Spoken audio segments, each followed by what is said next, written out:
Life moves fast, and sometimes your brain just needs a factory reset button. If you're feeling the squeeze right now, here are a few low-effort, high-reward ways to shake off the tension instantly. Quick physical resets. Sometimes the fastest way out of your head is through your body. The wet dog shake. Stand up and literally shake your entire body for 30 seconds. Shake your hands, your legs, and your shoulders.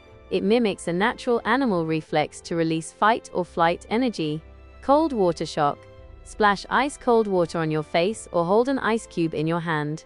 The sudden temperature change triggers the mammalian dive reflex, which naturally slows your heart rate. Box breathing. It's a classic for a reason. Inhale for 4, hold for 4, exhale for 4, hold for 4. Repeat 3 times. Low-stakes distractions. Engage your senses to break the loop of stressful thoughts. The 5, 4, 3, 2, 1 grounding technique.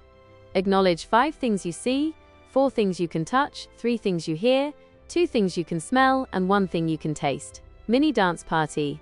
Put on one upbeat song, and only one, and move however you want. It's impossible to stay completely stressed while listening to a disco track. The awe walk.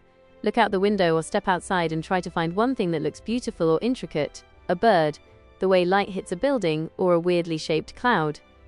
Small comforts. Scent memory. Sniff something with a strong, pleasant association like coffee beans, a piece of citrus peel, or a specific candle.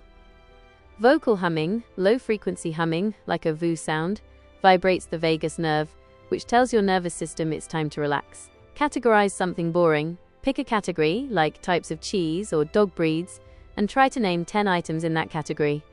It forces your prefrontal cortex to take over from your emotional centers. Pro tip: if you're feeling overwhelmed by a specific task, try the 5-minute rule. Tell yourself you'll work on it for exactly 5 minutes, and if you still feel stressed, you have full permission to stop. Usually, just starting is the hardest part. Which of these sounds like something you could actually see yourself doing right now?